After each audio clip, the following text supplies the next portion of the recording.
आपने सुना है एक बहुत पुराना वृक्ष था। आकाश में सम्राट की तरह उसके हाथ फैले हुए थे। उस पर फूल आते थे तो दूर दूर से पक्षी सुगंध लेने आते। उस पर फल लगते थे तो तितलियां उड़ती। उसकी छाया, उसके फैले हाथ, हवाओं में उसका वो खड़ा रूप आकाश में बड़ा सुंदर था।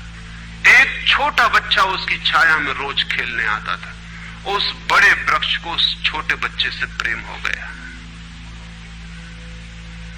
बड़ों को छोटों से प्रेम हो सकता है अगर बड़ों को पता ना हो कि हम बड़े हैं। वृक्ष को कोई पता नहीं था कि मैं बड़ा हूं।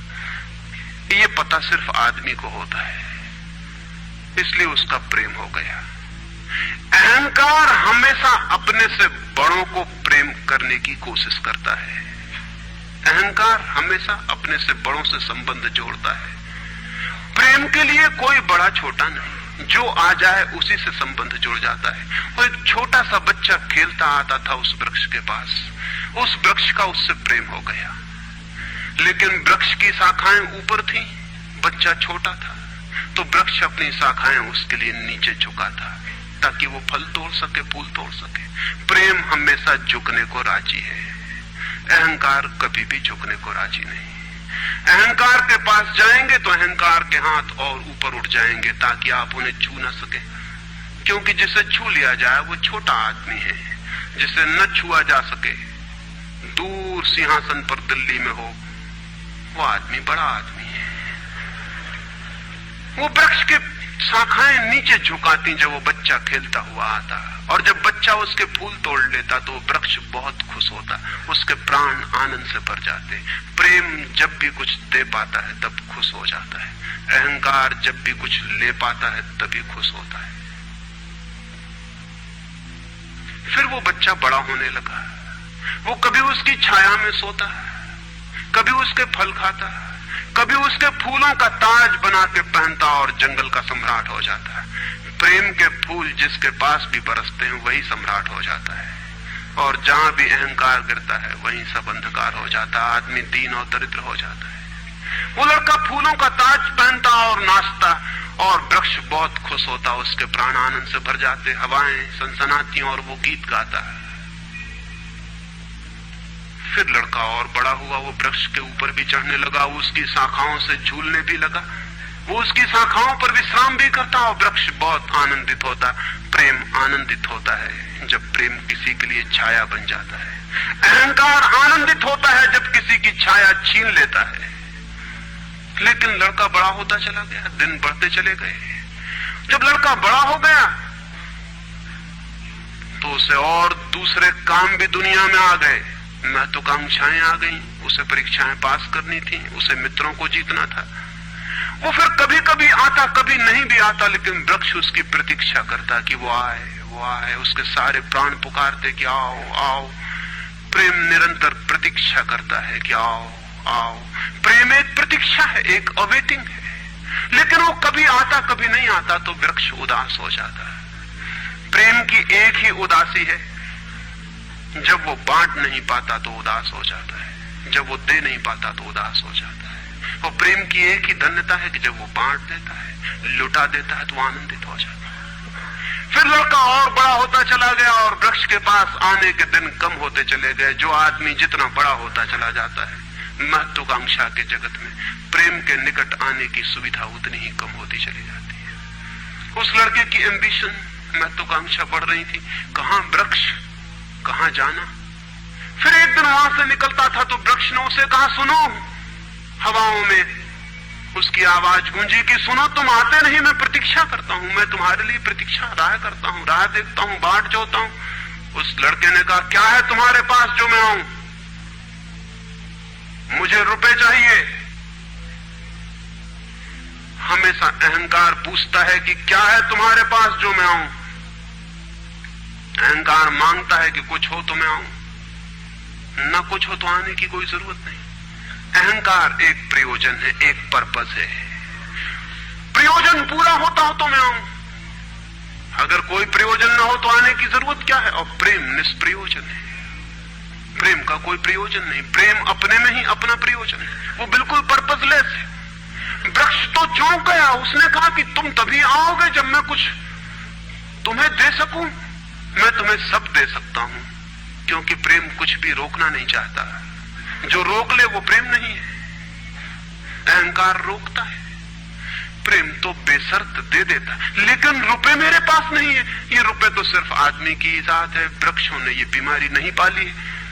उस वृक्ष ने कहा इसलिए तो हम इतने आनंदित होते हैं, इतने फूल खिलते हैं, इतने फल लगते हैं, इतनी बड़ी छाया होती है, हम इतना नाचते हैं आकाश में, हम इतने गीत गाते हैं, पक्षी हम पर आते हैं और संगीत का कलरव करते हैं, क्योंकि हमारे पास रुपए नहीं है।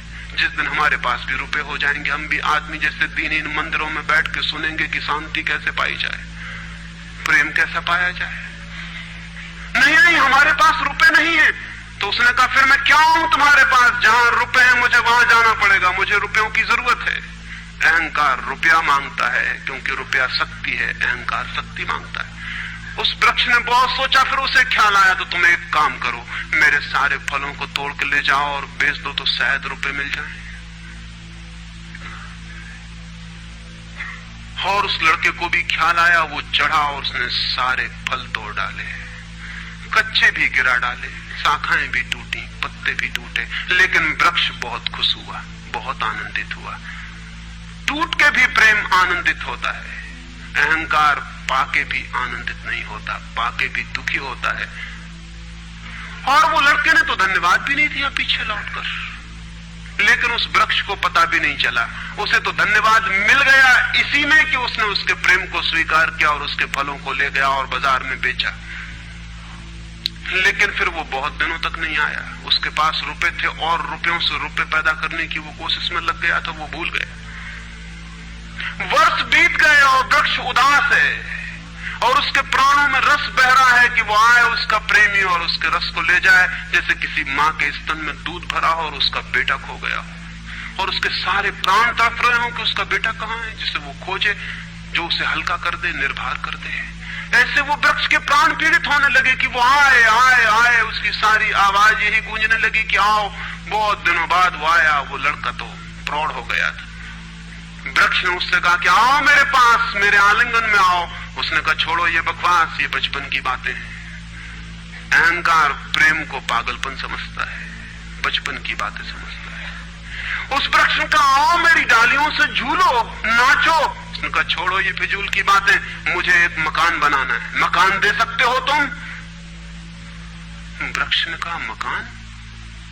हम तो बिना मकान के ही रहते हैं, मकान में तो सिर्फ आदमी रहता है। दुनिया में और कोई मकान में नहीं रहता, सिर्फ आदमी रहता है। सो देखते हो आदमी की हालत, मकान में रहने वाले आदमी की हालत। उसके मकान जितने बड़े होते जाते हैं, आदमी उतना छोटा होता चला जाता। हम तो बिना मकान के रहते हैं।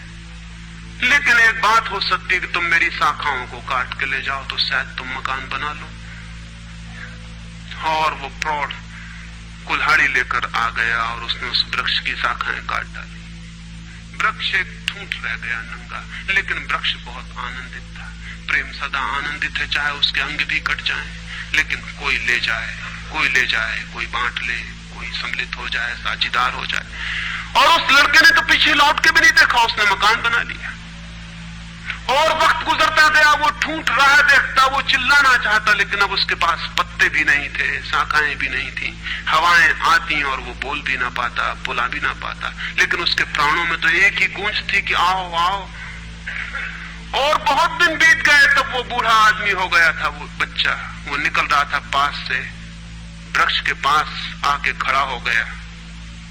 तो वृक्ष ने पूछा क्या कर सकता हूं और मैं तुम्हारे लिए, तुम बहुत दिनों बाद आए।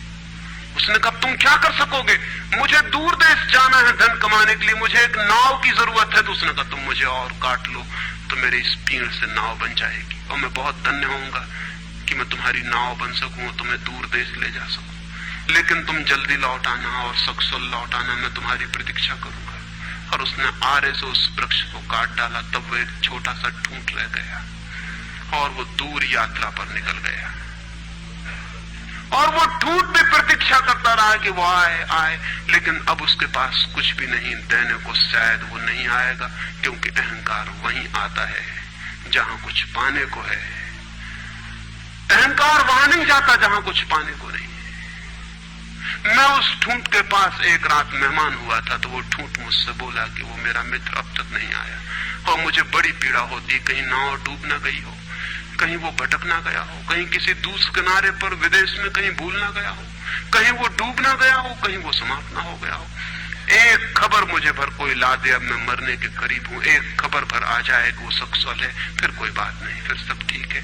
अब तो मेरे पास देने को कुछ भी नहीं है, इसलिए बुलाऊं भी तो शायद वो नहीं आएगा, क्योंकि वो लेने की ही भाषा समझता है।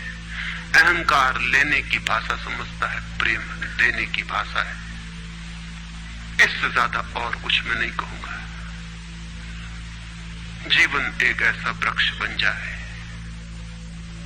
और उस वृक्ष की शाखाएं अनंत तक फैल जाएं, सब उसकी छाया में हो और सब तक उसकी बाह फैल जाए, तो पता चल सकता है कि प्रेम क्या है। प्रेम का कोई शास्त्र नहीं है, न कोई परिभाषा है, न प्रेम का कोई सिद्धांत है। तो मैं बहुत हैरानी में था कि क्या कहूंगा आपसे कि प्रेम क्या है, तो बताना मुश्किल है। आके बैठ सकता हूं, अगर मेरी आंखों में दिखाई पड़ जाए तो दिखाई पड़ सकता है, अगर मेरे हाथों में दिखाई पड़ जाए तो दिखाई पड़ सकता है। मैं कह सकता हूं ये है प्रेम, लेकिन प्रेम क्या है? अगर मेरी आंख में न दिखाई पड़े, मेरे हाथ में न दिखाई पड़े, तो शब्दों से बिल्कुल भी दिखाई नहीं पड़ सकता है कि प्रेम क्या है।